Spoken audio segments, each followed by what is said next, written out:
আছো? আমাকে অফিসে যেতে হবে না? পরাণকে দিয়ে বলে পাঠালাম, গেলে না। 10 মিনিট ধরে টেবিলে অপেক্ষা করছি। চলো, খাবে এসো। হাত ছাড়ো। কি হয়েছে? আমাদের বিয়ের ক বছর হলো? হঠাৎ এসব কথা? 4 বছর। তুমিও জানো। আমি অনেকদিন ধরেই ভাবছি,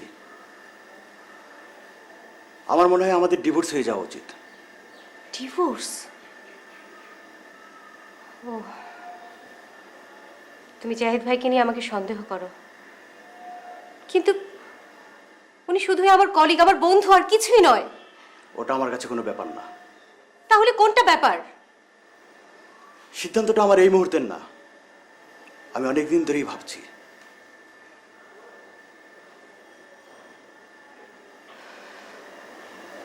তুমি আমাকে খুব ভালোবাসো না? অবশ্যই, না হলে দৃষ্টি হারানোর পরও তোমাকে গ্রহণ করেছি। এটা ভালোবাসা নয়? এটা ভালোবাসা নয়, করো না।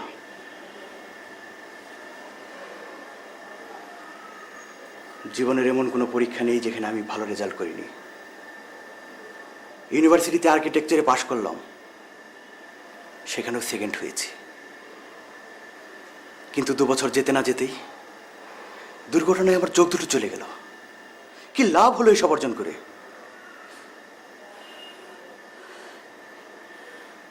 এর চেয়ে অন্ধ হয়ে জন্ম নিতাম, সেটাই ভালো ছিল।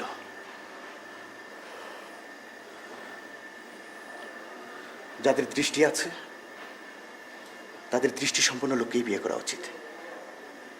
আমার মনে হয় তুমি জাহিদ ভাইকে বিয়ে করে ফেলো। এভাবে জীবনটাকে নষ্ট করার কোনো মানে হয় না। তুমি খুব জটিল আদনান, খুব জটিল। আমারও তাই মনে হয়, আমি খুব জটিল।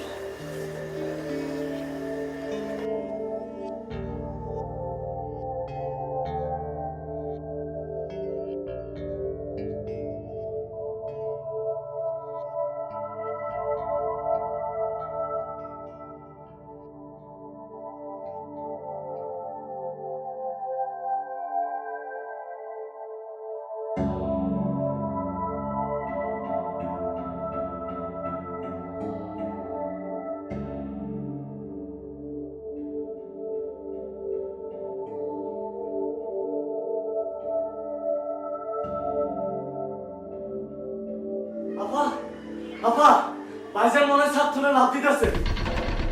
কি বলছো?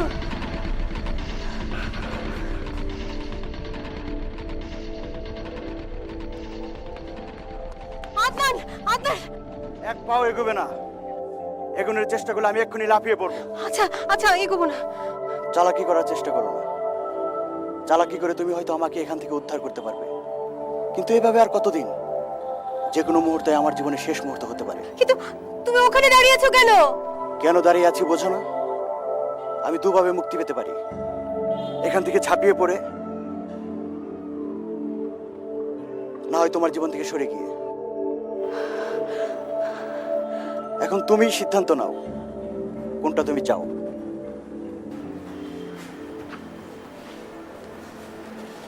আপনি কার কাছে এসেছেন? আমি অ্যাডভোকেট শাহিন জামান। আমি এসেছি সুইটি ম্যাডামের কাছে। উনি আমাকে এখানে আসতে বলেছেন। ওই এই বিষয়ে তো আমি কিছু জানি না। আচ্ছা, আপনি বসুন, আমি দেখছি। 1 মিনিট। আপনি কি মিস্টার কামরান? হ্যাঁ আপনার সাথে আমার কিছু কথা ছিল। হ্যাঁ, বলুন। অ্যাকচুয়ালি আমি এসেছিলাম আপনাদের ডিভোর্সের পেপারসগুলো রেডি করে নিয়ে। আমার যতটুকুন মনে হয়, সম্ভবত আজকেই আপনারা ডিভোর্সের ব্যাপারে একটা চূড়ান্ত সিদ্ধান্ত নিতে যাচ্ছেন। ডিভোর্স? যদি কিছু মনে না করেন, তাহলে আমার মনে হয় ডিভোর্সের ব্যাপারে চূড়ান্ত সিদ্ধান্ত নেওয়ার আগে আপনাকে আরেকবার ভেবে দেখা উচিত। ডিভোর্সের পর উনি মানসিকভাবে ভেঙে যেতে পারেন, ওনার অনেক ক্ষতি হতে পারে। তাই বলছিলাম কি, চূড়ান্ত সিদ্ধান্ত নেওয়ার আগে আরেকবার ভেবে দেখলে হয় না? যে সহনশীলতা, সহমর্মিতা নিয়ে ওনার পাশে দাঁড়িয়েছিলেন, সেখান থেকে এভাবে সরে যাওয়া কি ঠিক?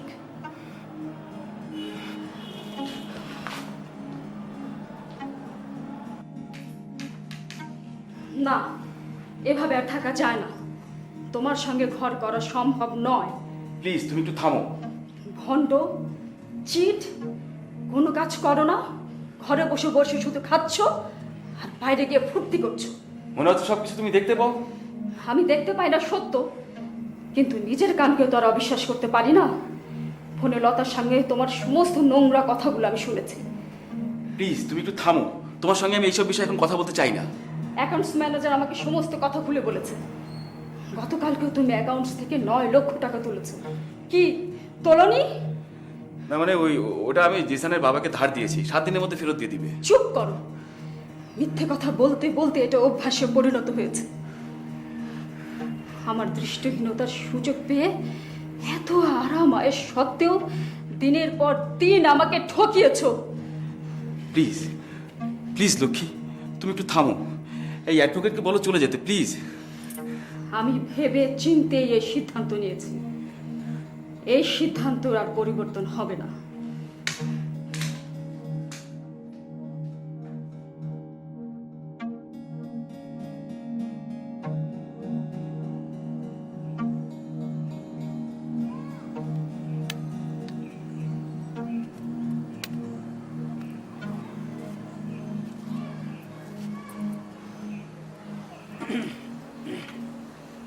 ও সরি, আমি কি এখানে একটু বসতে পারি? হ্যাঁ হ্যাঁ, অবশ্যই। তাহলে আমরা প্রতি সপ্তাহে এই দিনে আমরা এখানে মিটিং করব, ঠিক আছে? সোলাবুট সোলাবুট সোলাবুট।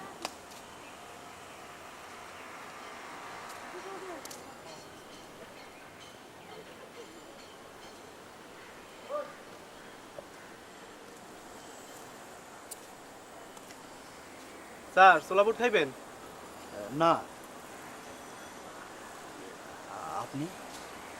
না ধন্যবাদ। তা আপনি এখানে বসে আছেন কেন? ওই ওখানে অন্ধগত মিটিং শুরু হয়ে গেছে। সোলাবুট অন্ধগো মিটিং? সোলাবুট। আপনি কি অন্ধ? জি। আমিও অন্ধ। ও আপনিও?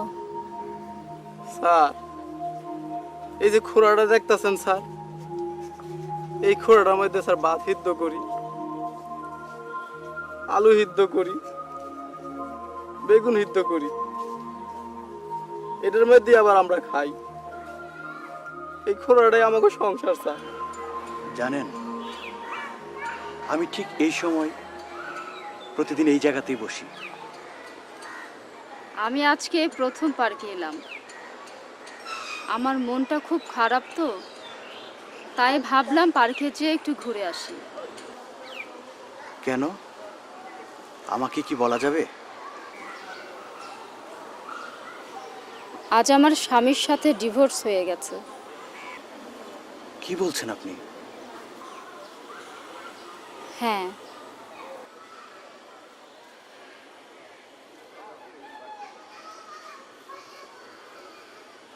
আমারও তো আজ আমার ওয়াইফের সাথে ডিভোর্স হয়ে গেল।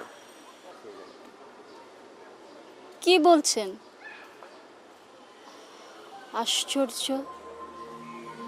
স্যার, মোরা তো অন্ধ ইচ্ছে করে ওই নাই, মগরে আল্লাহ তালা অন্ধ বানাইছে। তো অন্ধ বললে হগলটি মগরে গাইলে মোগুলোকে কি স্যার কেউ কিছু করবে না? মোরা কি বানের জলে বাইসাইছি স্যার? স্যার, মানুষের খাসালত খুব খারাপ হয়ে গেছে স্যার। সেদিনকে একজন বলে কিনা সেই দিন নাইরে নইতে মাল সাবরে নিতে আর খাইতে, সেদিনকে স্যার আমার পকেট থেকে একজন 200 টাকা নিয়ে গেছে স্যার। স্যার, আমি একটা অন্ধদের স্কুলে পড়ি। ওইখানে আমার সাথে আরো অনেক পোলাপানরাই আসে, কিন্তু আমগো জন্য যে সুবিধা দেওয়া দরকার ওইরকম কিছু নাই। তা আমি চাইতেছি আমগো সমিতি থেকে যেন এমন একটা ব্যবস্থা করা হয় ওইখানে ছোট বড় অনেকে যেন এসে পড়তে পারে। স্যার, বাসে ভাড়া দিয়ে উঠি, তারপরেও বাসে আমাদেরকে নিতে চায় না।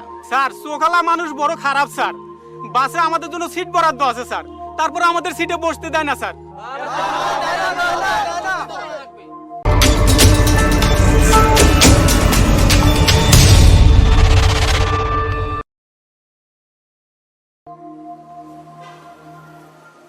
আমি ইউনিভার্সিটি থেকে আর্কিটেকচারে পাশ করি 2002 সালে।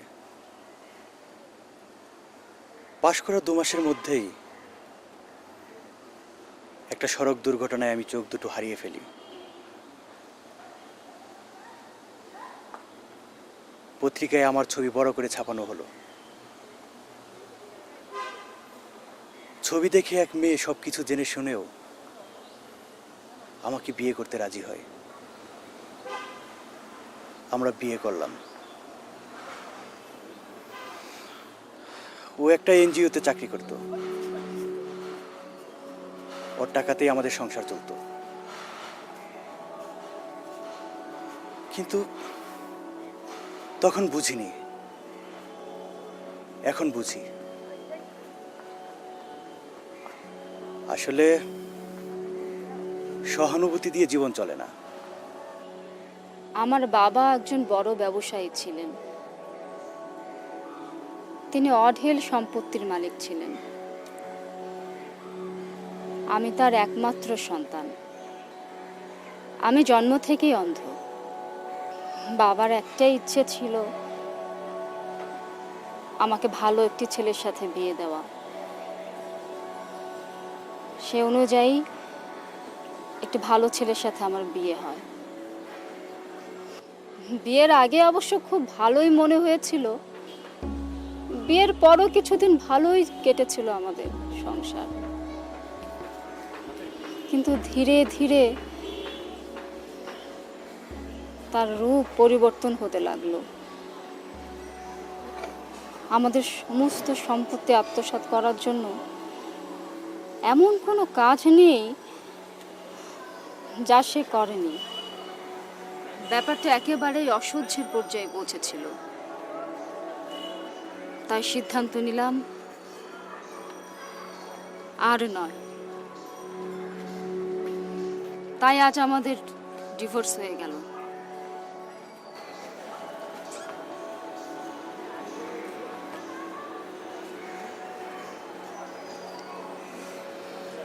চলুন ওদিকটায় গিয়ে দেখি অন্ধদের নিয়ে কি মিটিং হচ্ছে।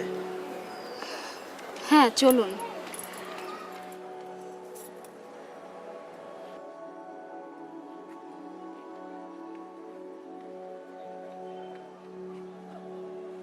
আমিও মনে করি এই যে অন্ধদেরকে অন্ধ বলা হয় এটা একটা গালি। এই অন্ধদেরকে আর অন্ধ বলা যাবে না। আমি দেশবাসীকে জানাতে চাই অন্ধদেরকে আজ থেকে বলা হবে আলোহীন মানুষ।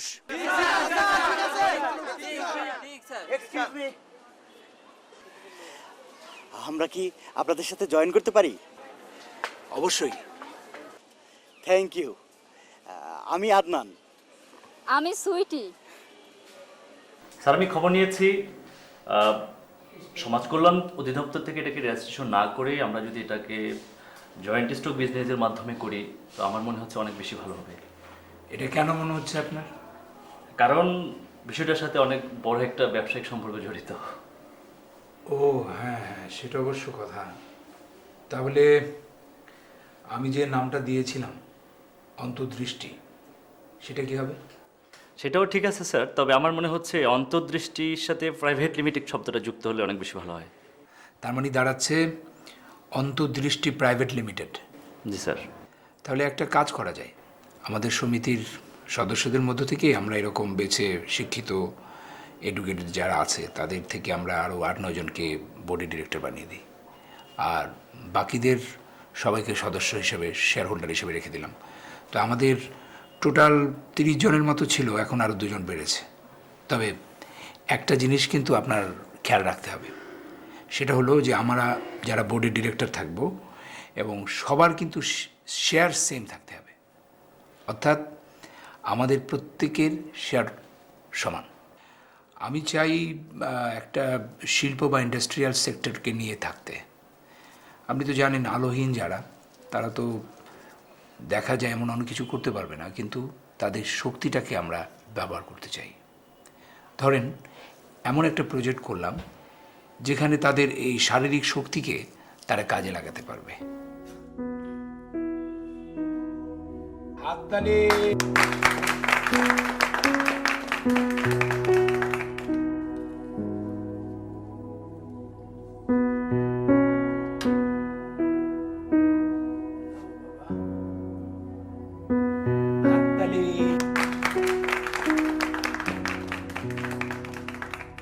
আজকে প্রাপ্তির 7 বছর পূর্ণ হলো।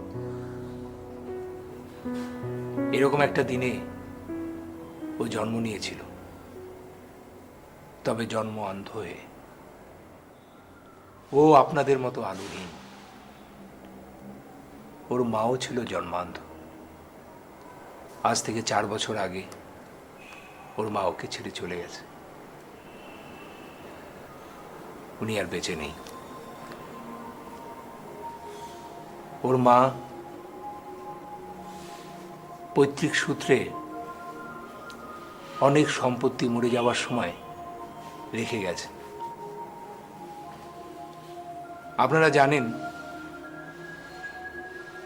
আমাদের সমিতির সদস্যদের নিয়ে আমরা একটা কোম্পানি করেছি, যার নাম দেয়া হয়েছে অন্তর্দৃষ্টি প্রাইভেট লিমিটেড। ওর মার ফান্ড থেকে 1,10,00,000 টাকা আজকে আমি এই কোম্পানির নামে দান করতে চাই। সমিতির প্রত্যেক সদস্যের 5 লক্ষ টাকা করে শেয়ার থাকবে এবং যা লাভ হবে সেই লাভ সমানভাবে সবার মধ্যে বিতরণ করা হবে। কি করলেন স্যার? 5 লক্ষ টাকা? দয়াল তোমার লাগিয়া যোগিনী সাজিব, তুমি কোন দেশে রইলা রে দয়াল চান, তোমায় না দেখলে বাঁচে না আমার প্রাণ, তোমায় না দেখলে বাঁচে না আমার প্রাণ, তুমি কোন আপনি আসলেই খুব ভালো মানুষ। আপনি আলোহীন মানুষদের জন্য যা করছেন, সারা জীবন ওরা আপনার কাছে কৃতজ্ঞ হয়ে থাকবে। আমি অত ভালো মানুষ নই। প্রাপ্তির মা জন্মান্ধ ছিল। তাকে আমি যে ভালোবাসা দিয়েছিলাম সেটা ছিল করুণা, সহানুভূতি ভরা।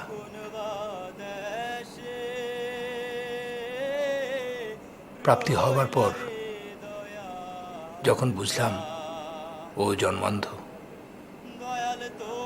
তখনই আমার ঘোর ভাঙল। তারপর থেকে আমি বুঝতে পেরেছিলাম আলোহীন মানুষের কষ্ট কি হতে পারে। আসলে আলোহীন মানুষদেরকে বুঝতে হবে করুণা বা আবেগ দিয়ে নয়, অনুভূতি দিয়ে। আমি জন্মান্ধ নই, কাজে আলোহীন মানুষ আর আলোর মানুষের পার্থক্য আমি বুঝি। আপনি ঠিকই বলেছেন,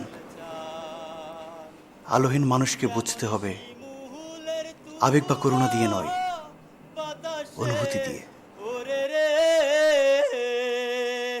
যেমন শিমুলের তুলা বাতাসে ওরে রে, তুমি সেই মতন উড়াইলা আমার প্রাণ, তুমি সেই মতন উড়াইলা আমার প্রাণ, তুমি কোন দেশে